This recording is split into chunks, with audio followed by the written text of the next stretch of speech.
नमस्ते। The deep dive में आपका स्वागत है। आज हम एक ऐसी चीज पर थोड़ी गहरी नजर डाल रहे हैं जो शायद हम सब ने कभी ना कभी फील की है। ये आदत या कह लो मजबूरी कि हम बुरी खबरें देखना बंद ही नहीं कर पाते।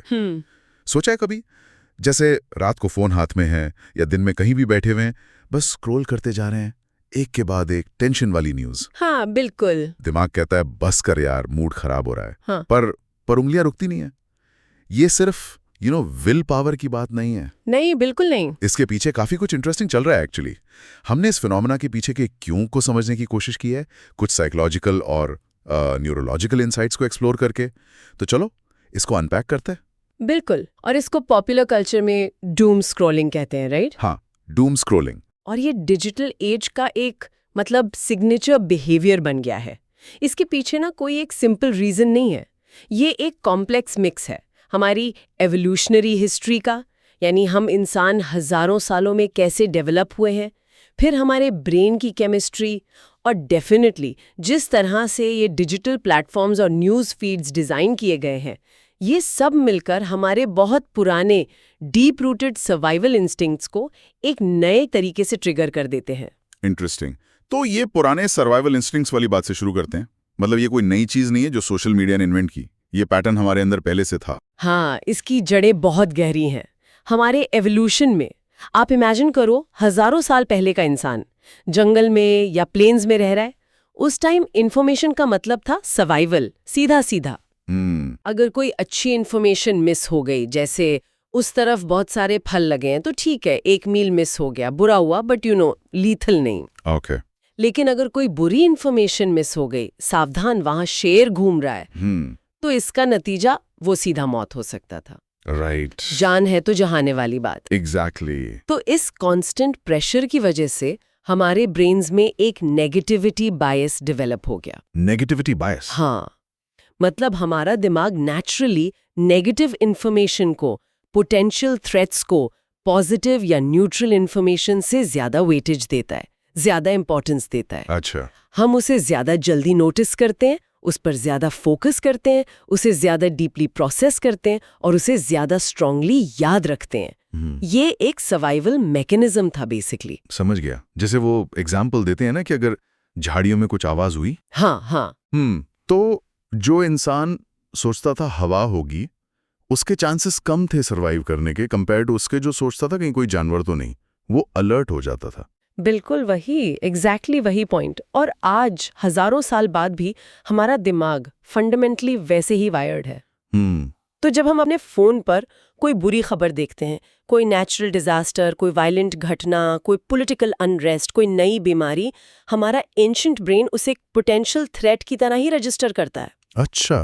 हमारे दिमाग का अलार्म सिस्टम, जिसे अमिगडाला कहते हैं, वो एक्टिवेट हो जाता है। ये वो हिस्सा है जो खतरा सेंस करते ही अलर्ट मोड में चला जाता है। और फिर स्ट्रेस हार्मोन्स रिलीज होते होंगे। हाँ, फिर ये अमिगडाला सिग्नल भेजता है स्ट्रेस हार्मोन्स रिलीज करने के लिए, जैसे कॉर्टिसोल। ये वही केमिकल है जो हमें स्ट्रेस में टेंशन और बेचैनी महसूस कराता है। अब अजीब बात ये है, पैराडॉक्सिकली ये स्ट्रेस रिस्पॉन्स हमें उस इंफॉर्मेशन सोर्स से दूर करने के बजाय हमें और ज्यादा अलर्ट और उस पर फोकस्ड रखता है। क्योंकि पुराने जमाने में थ्रेट पर फोकस करना जरूरी था उससे बचने के लिए। तो आज बुरी खबर देखकर स्ट्रेस बढ़ता है, लेकिन वो बढ़ा हुआ स्ट्रेस हमें और स्क्रॉल करने पर मजबूर करता है। वाओ, ये तो एकदम उल्टा ही सिस्टम लग रहा है मॉडर्न कॉन्टेक्स्ट में। मतलब अगर इतना स्ट्रेस होता है, इतनी एंजाइटी होती है, तो हम इस लूप में फंसे ही क्यों रहते हैं? क्या इसके पीछे ये फीलिंग है कि अगर हम सबको जान लेंगे तो सिचुएशन कंट्रोल में आ जाएगी? ये एक बहुत बड़ा साइकोलॉजिकल फैक्टर है। बिल्कुल, इसे कहते हैं illusion of control through information. Illusion of control? हाँ, ये एक तरह का कॉग्निटिव डिस्टॉर्शन है, हमारे सोचने का एक पैटर्न जो हमेशा लॉजिकल नहीं होता। हमें लगता है कि अगर हम किसी खतरे के बारे में ज्यादा से ज्यादा इंफॉर्मेशन इकट्ठी कर लेंगे, गैदर कर लेंगे, तो हम उस पर कंट्रोल हासिल कर लेंगे या कम से कम उसके लिए तैयार हो जाएंगे। अनसर्टेनिटी, अनिश्चितता इंसानों को नेचुरली अनकंफर्टेबल लगती है।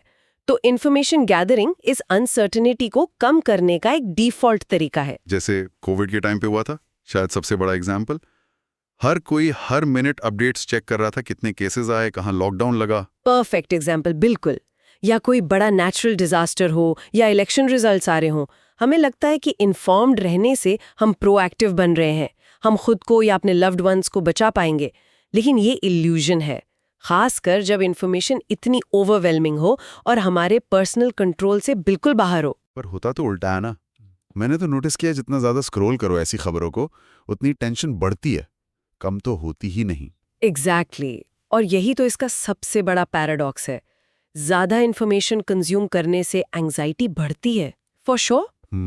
और वो बढ़ी हुई एंजाइटी, वो बेचैनी हमारे दिमाग को सिग्नल देती है कि देखो सिचुएशन सीरियस है, खतरा रियल है, तुम्हें और ज्यादा इन्फॉर्मेशन की जरूरत है टू स्टे सेफ।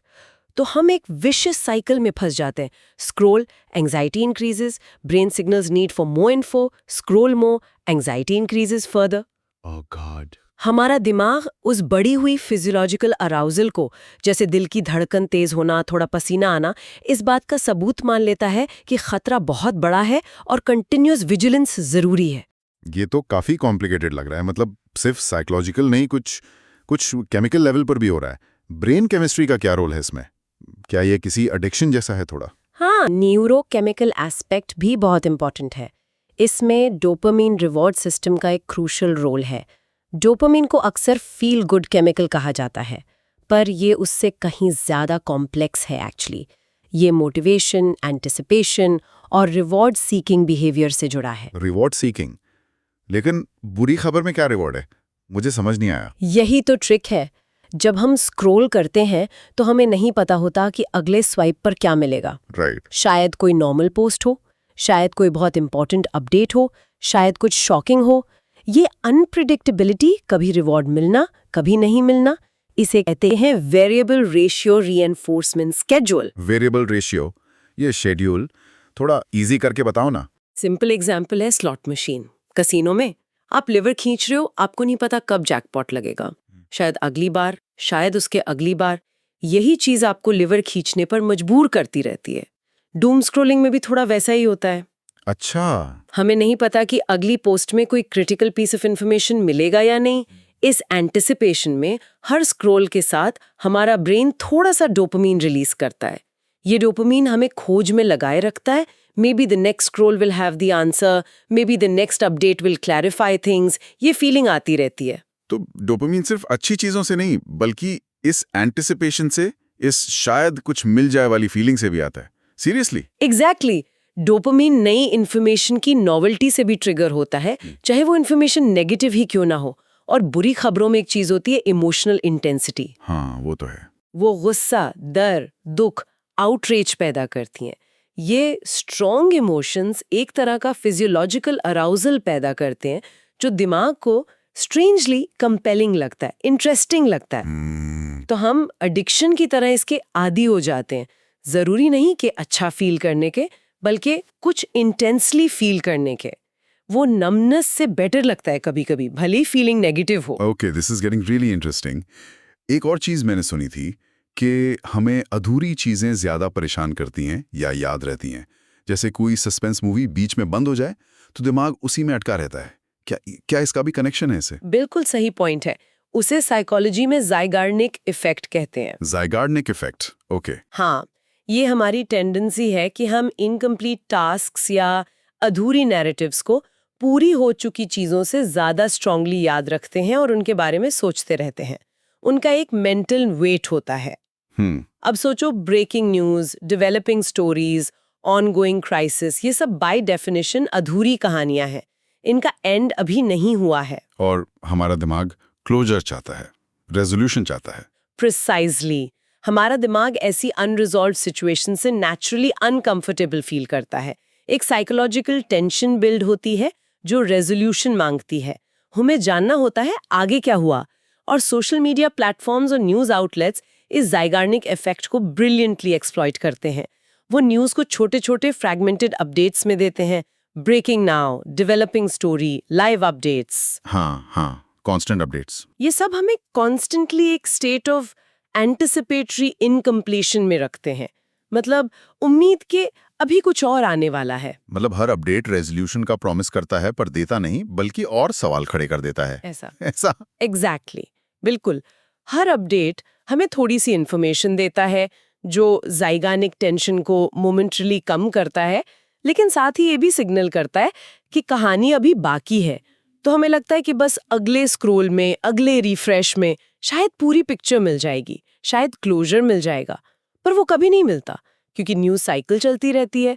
ये एंडलेस लूप हमें हुक्ड रखता है। और इसमें हमारे आसपास के लोग, हमारा सोशल सर्कल, उनका क्या रोल है? क्या ये भी मैटर करता है कि सब लोग क्या देख रहे हैं और शेयर कर रहे हैं? बहुत इंपॉर्टेंट रोल है, बहुत ज्यादा। हम इंसान फंडामेंटली सोशल क्रीचर्स हैं।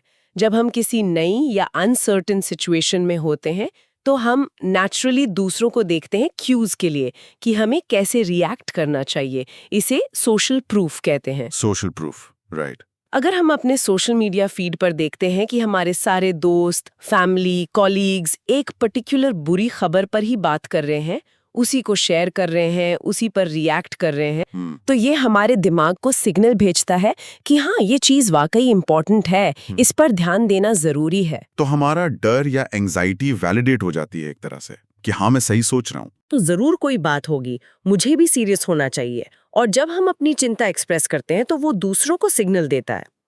इसके अलावा एक और कॉन्सेप्ट है इमोशनल कंटेजियन। इमोशनल कंटेजन, जैसे हंसी कंटेजियस होती है वैसे ही इमोशंस फैलते हैं। बिल्कुल। इमोशंस, खासकर स्ट्रॉन्ग इमोशंस, सोशल नेटवर्क्स में फैल सकते हैं। जैसे एक पर्सन का स्ट्रेस दूसरे को स्ट्रेस दे सकता है। और रिसर्च बताती है कि एंजाइटी और फियर जैसे नेगेटिव इमोशंस वो पॉजिटिव इमोशन से भी ज्यादा कंटेजियस हो सकते हैं ऑनलाइन। अच्छा। सोशल मीडिया प्लेटफॉर्म्स इस कंटेजन को एम्पलीफाई कर देते हैं क्योंकि वहां इमोशंस ओपनली एक्सप्रेस किए जाते हैं और तेजी से फैलते हैं। तो कई बार हम सिर्फ इन्फॉर्मेशन के लिए स्क्रॉल नहीं कर रहे होते, बल्कि उस शेयर्ड इमोशनल एक्सपीरियंस का हिस्सा बनने के लिए भी कर रहे होते हैं। भले ही वो एक्सपीरियंस नेगेटिव हो, एक अजीब सा सेंस ऑफ बिलोंगिंग मिलता है कि मैं अकेला नहीं हूं जो ये महसूस कर रहा है। ये सब सुनकर लग रहा है कि हम कितने इजीली इस ट्रैप में फंस जाते हैं। इतने सारे फैक्टर्स हैं। पर कई बार हम खुद को जस्टिफाई भी करते हैं ना। मैं भी करता हूँ कि इन्फॉर्म्ड रहना तो जरूरी है, एक रिस्पॉन्सिबल सिटीजन होने के नाते। क्या ये सिर्फ एक बहाना है या इसमें कुछ सच्चाई है? ये एक बहुत पावरफुल रैशनलाइजेशन है सच में, क्योंकि इसमें सच्चाई का अंश है। एक डेमोक्रेटिक सोसाइटी में दुनिया में क्या हो रहा है ये जानना इम्पोर्टेंट है। सिविक एंगेजमेंट के लिए अवेयरनेस जरूरी है, नो डाउट। राइट। लेकिन एक genuine desire to stay informed और एक anxiety driven, compulsive, endless doom scrolling के बीच में एक बहुत बड़ी मोटी लाइन है। पर्पसफुल न्यूज कंजम्पशन अलग चीज है, जैसे दिन में एक स्पेसिफिक टाइम पर क्रेडिबल सोर्सेज से अपडेट लेना, कामली। डूम स्क्रॉलिंग वो है जब हम बिना किसी कंट्रोल के घंटों तक नेगेटिव कंटेंट में डूबे रहते हैं, ऑफन फीलिंग वर्स आफ्टरवर्ड्स। तो ये प्रोडक्टिव होने का इल्यूजन देता है कि हम इन्फॉर्म्ड हो रहे हैं, पर असल में पैरालाइजिंग होता है। ऐसा कह रहे हो? बिल्कुल। ये अवेयरनेस को एक्शन के साथ कंफ्यूज कर देता है। हमें लग सकता है कि हम कुछ कर रहे हैं, यानी इन्फॉर्मेशन गैदर कर रहे हैं, जबकि असल में ये बिहेवियर हमें इमोशनली ड्रेन कर रहा है और एक्चुअल एक्शन लेने से रोक रहा है।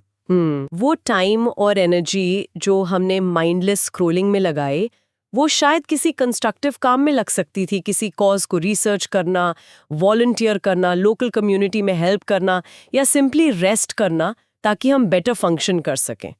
लेकिन डूम स्क्रॉलिंग से जो इमोशनल एग्जॉशन होती है वो अक्सर हमें एम्पावर्ड नहीं बल्कि हेल्पलेस और सिनिकल बना देती है। आपने हेल्पलेस कहा। एक कॉन्सेप्ट है साइकोलॉजी में, लर्न्ड हेल्पलेसनेस, सीखी हुई लाचारी। क्या वो यहाँ अप्लाई होता है? हाँ, लर्नड हेल्पलेसनेस का कॉन्सेप्ट जिसे साइकोलॉजिस्ट मार्टिन सेलिगमन ने पॉपुलराइज किया, यहाँ काफ़ी रेलेवेंट है, बहुत रेलेवेंट है।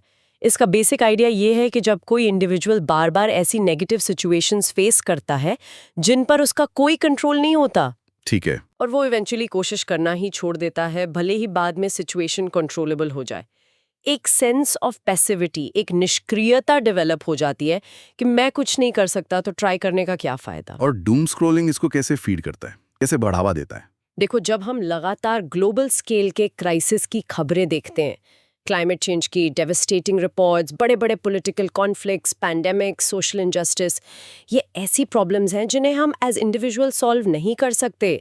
नहीं कर सकते ना? नहीं, बिल्कुल नहीं। कि हमें अपनी कोशिशें छोटी और बेकार लगने लगती हैं।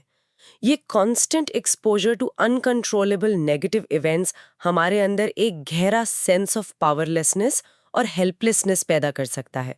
हमें लगता है कि दुनिया बर्बाद हो रही है और हम कुछ नहीं कर सकते।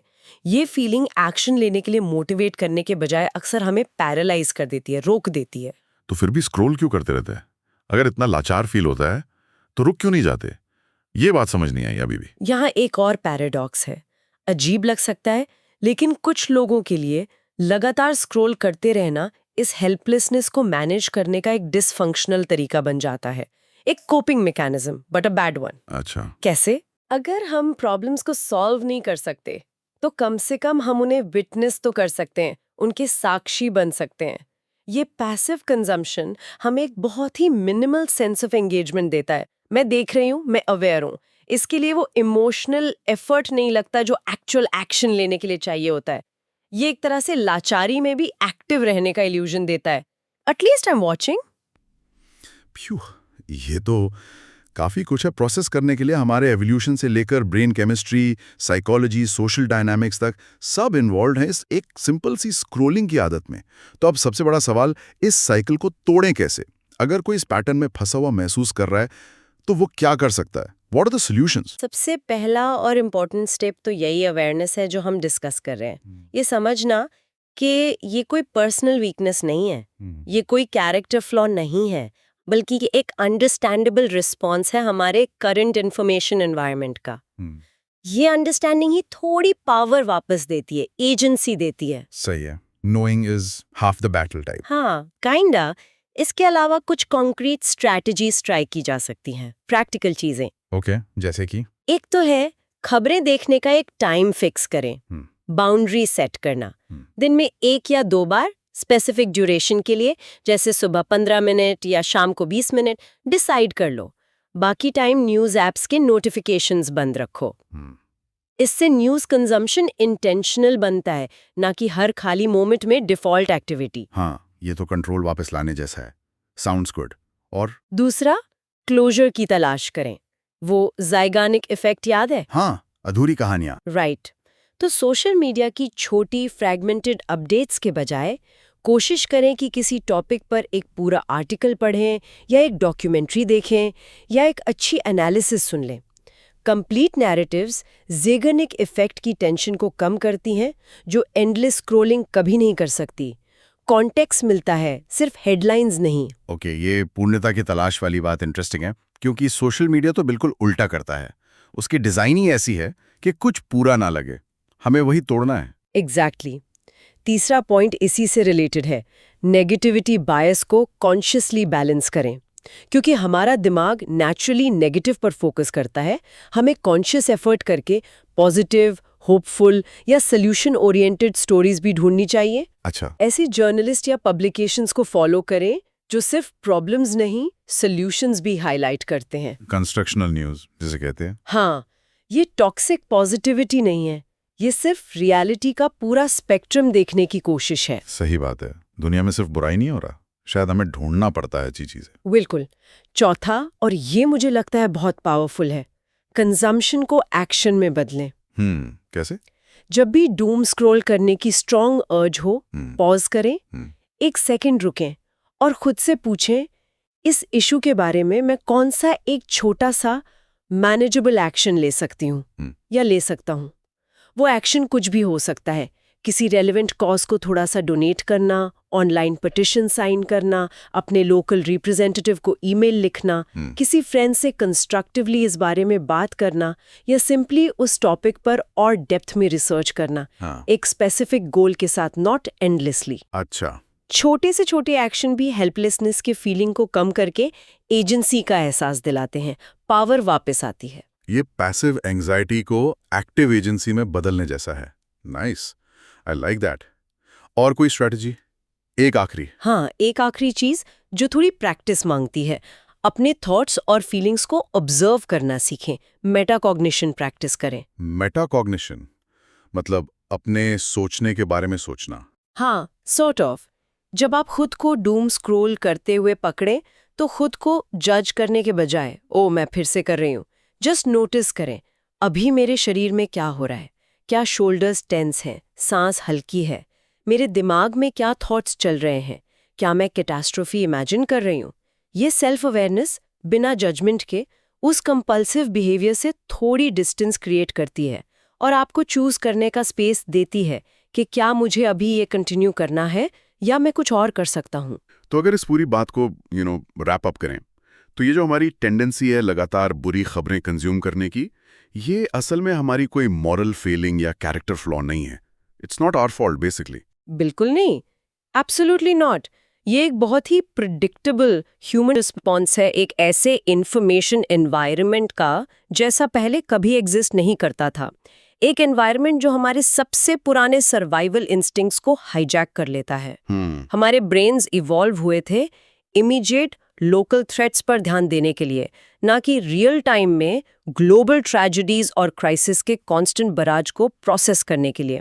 सॉल्यूशन ये नहीं है कि हम इंफॉर्मेशन से बिल्कुल कट जाएं या इग्नोरेंस इज ब्लिस वाला एटीट्यूड अपना लें, वो भी प्रैक्टिकल नहीं है। सही है। बल्कि सॉल्यूशन ये है कि हम इंफॉर्मेशन के साथ एक ज्यादा कॉन्शियस, इंटेंशनल और बाउंडेड सीमित रिलेशनशिप डेवलप करें। एक ऐसा रिश्ता जो हमारी मेंटल वेलबींग को प्रोटेक्ट करे और हमें मीनिंगफुल एक्शन लेने के लिए एम्पावर करे, न कि हमें एक ऐसी एंडलेस अनसैटिस्फाइंग स्क्रोल में फंसा दे जो हमें सिर्फ ड्रेन करता है, खाली कर देता है। ये बात तो आगे भी सोचने पर मजबूर करती है।